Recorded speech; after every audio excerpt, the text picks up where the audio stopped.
Louis Boyard, derrière, il n'y a pas eu, depuis l'affaire Louis Boyard, j'ai jamais eu de problème avec un invité. D'ailleurs, j'ai jamais eu de problème avec un invité, ni avant Louis Boyard, ni après Louis Boyard.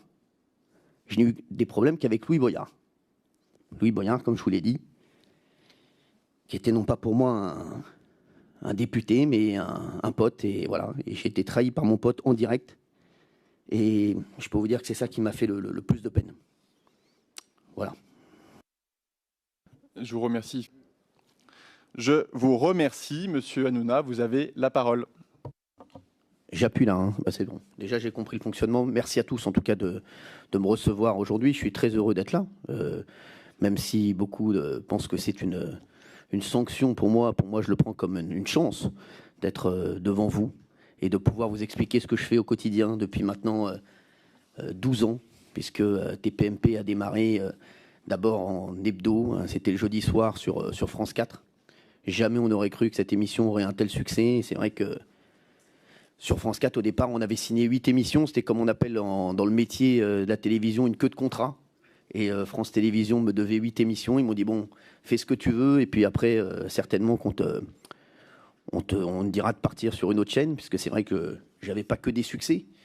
Moi, je suis l'animateur qui a fait une traversée du désert avant de traverser le désert. C'est-à-dire qu'avant d'avoir un succès, j'ai traversé le désert parce que j'ai passé des années à faire des émissions qui avaient peu de succès.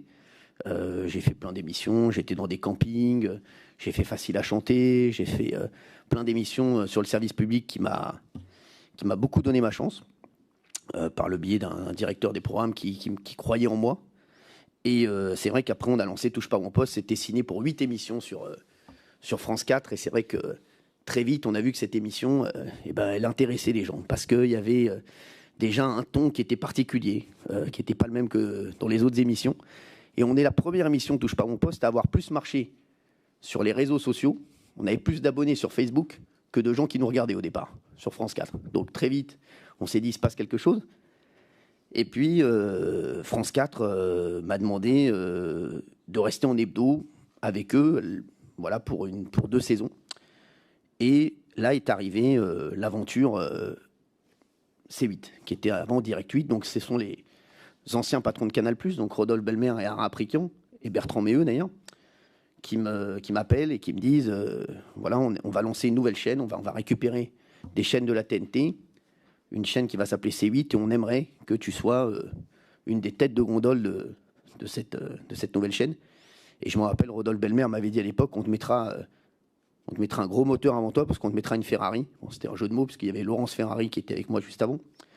Et là, la chaîne n'existait encore même pas parce qu'ils n'avaient même pas eu l'autorisation du CSA de l'époque. Et j'ai dit, bon allez, je pars dans une aventure sur C8, cette aventure où je savais même pas où j'allais parce que la chaîne n'existait même pas. Et voilà, je suis parti pour cette quotidienne parce que je sentais que cette émission pouvait tenir tous les jours. Et au départ, Touche pas à mon poste, c'était une émission qui parlait que de télévision. Bon, au départ, je voulais être journaliste sportif. Et forcément, voilà, j'étais pas assez bon pour être journaliste sportif, donc je me suis tourné un peu plus vers le divertissement. Il y avait 2 choses qui m'intéressaient, moi, dans la vie, c'était le sport et la télévision. Donc je me suis dit, je vais faire une émission autour de la télé. Donc voilà, on a fait cette émission. Et très vite, sur C8, il y a eu un succès incroyable. Et j'ai toujours voulu que Touche pas à mon poste soit une émission populaire. Je me rappelle des 2 premières semaines sur C8, donc avec les dirigeants de Canal+. Un jour, ils me convoquent et ils me disent ça prend pas tellement ton émission, c'était les 2 premières semaines. Et ils me disent il faudrait peut-être que tu arrêtes un petit peu de mettre les sardines de Patrick Sébastien, c'est pas l'ADN du groupe Canal. Et là, je me rappelle, j'ai dit à Rodolphe Belmer et à Ara Aprikian, on va se quitter en bons termes, parce que pour moi, pour moi, ça doit être une émission populaire, et c'est que si on en fait une émission populaire, qu'elle marchera. Et après, ça a été un succès incroyable, puisqu'on a fait 300 000 téléspectateurs, 500 000, 700 000, 1 million. Quand on a fait le premier million de téléspectateurs, c'était incroyable pour une chaîne de la TNT à cette heure-ci, parce que ça prenait beaucoup de téléspectateurs, même aux autres chaînes, qui est les plus grosses chaînes, les chaînes hertziennes. Puis après, on a fait 1,2 million, puis aujourd'hui 2 millions. Et c'est vrai que voilà, c'est une aventure incroyable. C'est un travail au quotidien qui est monstrueux pour les équipes. Et je travaille avec des équipes depuis 10 ans maintenant, et c'est vrai qu'elles font un travail exceptionnel.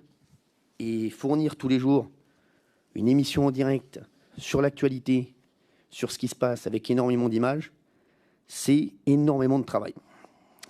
Et cette émission demande énormément de travail. C'est 3 heures presque de direct tous les soirs. Et les équipes doivent fournir, les équipes de production doivent fournir énormément de choses. Et moi, la télé, ça a toujours été un rêve.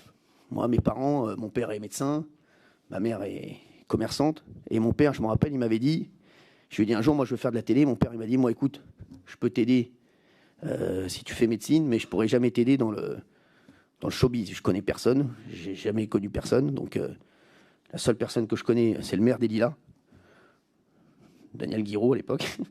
Donc il me dit, je connais personne, moi je peux pas t'aider. Donc débrouille-toi tout seul. Et je suis rentré en tant que stagiaire.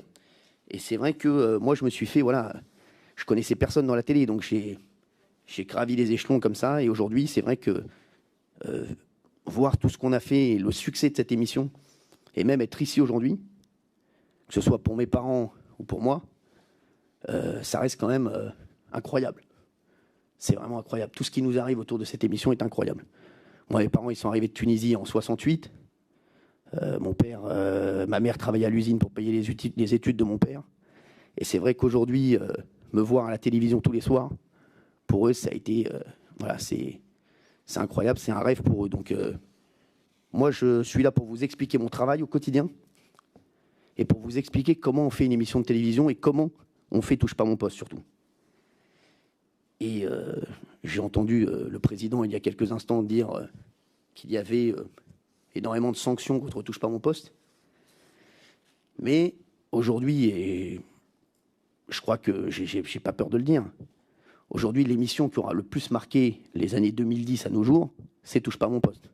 Donc forcément, on parle énormément de nous et on a fait, je ne sais plus combien d'heures de direct, combien ? Plus de 5000 heures de direct. Et les faits pour lesquels on est ici aujourd'hui représentent combien ? 0,12% de l'antenne, 0,1%. Donc bon, ça n'aurait pas dû se passer pour certains d'entre eux. Je ne suis pas d'accord avec toutes les décisions, on va y revenir tout à l'heure, mais pour une émission qui est en direct tous les jours et qui a fait 5000 heures d'antenne, je trouve qu'on s'en sort bien.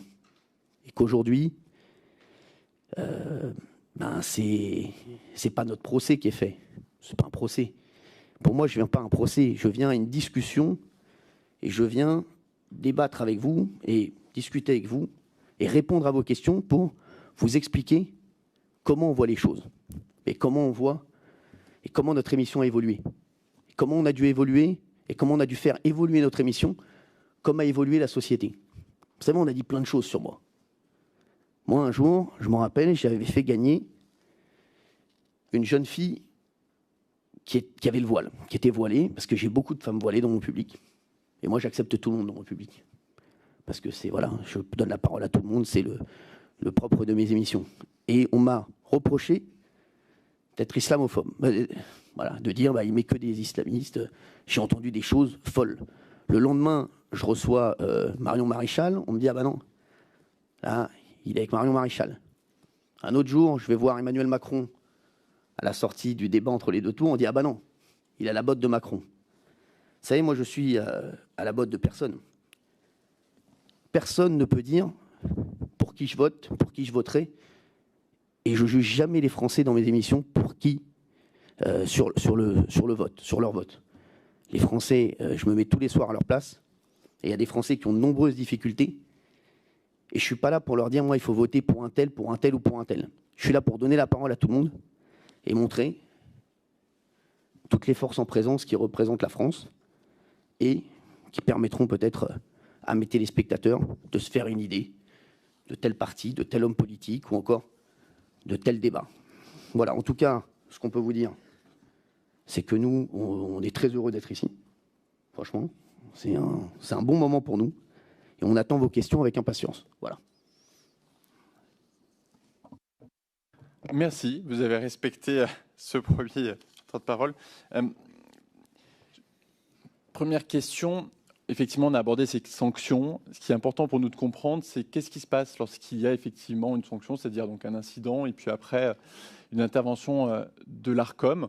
Est-ce qu'il y a des échanges en interne avec l'équipe, une forme de débrief pour essayer d'éviter ce que ceci se reproduise? Et en même temps, ceci me permet de vous poser tout de suite ma deuxième question, qui est une question plus structurelle concernant la chaîne C8, que j'avais d'ailleurs pu poser à Franck Appietto précédemment. C'est l'obligation des 7 heures d'inédit par jour. 7 heures d'inédit, ça ne veut pas forcément dire 7 heures direct, mais c'est en grande partie du direct sur C8. En même temps, nous connaissons effectivement aussi l'évolution du linéaire. Si on veut que les gens se mettent encore devant leur télé et non pas devant leur tablette, le direct a une part importante, on va dire, dans ce côté attractif. Mais est-ce que ces 7 heures finalement de risque par jour n'expliquent pas en partie aussi cette mise en danger et une partie des incidents? Voilà, donc 2 questions. La première, lorsqu'il y a un incident, une sanction, quel débrief, comment on fait pour l'éviter? Et dans les moyens de l'éviter, est-ce qu'il n'y a pas, de manière plus concrète, trop d'heures d'inédit dans les obligations pour la chaîne C8? Alors, concernant le premier point, concernant les sanctions, forcément, quand on a une sanction, c'est un drame pour nous. On n'est pas content, on n'est pas en train de faire la fête dans la loge, en train de se dire on a eu encore une sanction de l'Arcom. Déjà, financièrement, on a eu des sanctions énormes. Il faut le savoir, hein, 3,5 millions d'euros d'amende.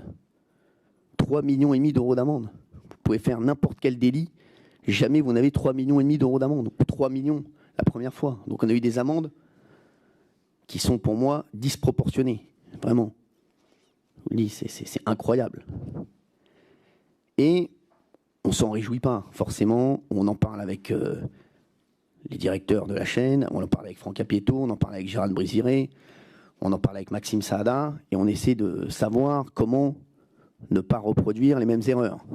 On a eu une sanction l'an dernier concernant les marques, parce que je portais des marques à l'antenne. Bon, je m'en étais même pas rendu compte, mais on est les seuls à avoir eu une aussi grosse sanction, par exemple. Mais derrière, vous pouvez le voir, à chaque fois que j'apparais à l'antenne, j'ai du scotch partout. Bon, ça m'a coûté beaucoup en fringues, mais bon, ça nous permet de ne pas prendre d'amende. Parce que, voilà. Mais bon, derrière, on fait les choses. Sur la plus grosse sanction, qui est l'affaire, tout le monde a appelé l'affaire Louis Boyard. Louis Boyard, 3,5 millions d'amende. Sur l'affaire Louis Boyard, moi j'ai reçu de nombreux députés sur mon plateau. D'ailleurs, il y en a ici qui sont déjà venus sur mon plateau, avec qui c'est très bien passé. J'ai jamais eu de problème avec aucun député, avec aucun invité. Le seul avec qui j'ai eu des problèmes, c'est Louis Boyard. Louis Boyard, c'est un cas un petit peu particulier, parce que Louis Boyard, c'est avant tout un chroniqueur. Et je pense que s'il a été élu, je ne veux pas nous jeter des fleurs à TPMP, à moi, mais je pense qu'on y est pour quelque chose. Parce qu'on lui a donné une visibilité incroyable. Et Louis Boyard, je l'invite gentiment sur un sujet. Et Louis Boyard arrive, et il avait prémédité, puisqu'on a vu avant qu'il avait prémédité son happening, comme on dit. Il s'est dit, je vais faire un happening et je vais essayer de faire sortir Cyril de Ségon, ce qu'il a réussi d'ailleurs. Moi, je regrette bien entendu mes propos sur Louis Boyard et les propos que j'ai eus envers lui. Mais quand Louis Boyard est venu sur le plateau, je voyais non pas un député, et j'aurais dû, mais je voyais un pote qui me trahit en direct. Un pote qui m'a appelé un jour et qui m'a dit « Cyril, je suis sur RMC, je gagne pas bien ma vie, je crois que j'ai beaucoup de talent, j'aimerais te rejoindre. » Il est parti du jour au lendemain de RMC, en plus de personnes que j'aime beaucoup, puisque c'était dans les grandes gueules, et j'aime beaucoup les 2 présentateurs, les 2 journalistes des grandes gueules. Mais il est venu chez moi. Il me dit, quand il a été élu, Louis Boyard, à minuit, il m'a envoyé un message. Je le lis en substance, si vous voulez, je peux vous le lire, mais bon. En substance, ça disait, Cyril, ça y est, je suis député, c'est énorme, on va pouvoir faire des darkas. Mais ça, des darkas, ça veut dire on va pouvoir rigoler ensemble. Donc ça, c'était quelques mois avant. Et quelques mois plus tard, je vois un garçon qui vient en plateau et qui n'est pas du tout le même que celui que j'avais connu. Celui avec qui je rigolais dans les loges. Celui avec qui on passait des heures à discuter avant les émissions. Celui avec qui on se disait qu'on allait prendre un verre. Et j'étais non seulement déçu de son attitude, mais aussi déçu de perdre celui que je considérais comme pas un ami, mais un bon pote. Et moi, il y a un truc qui me rend fou, c'est la trahison. Et j'ai pris son attitude à l'antenne comme une trahison. Derrière, pour répondre à votre question, Monsieur le Président,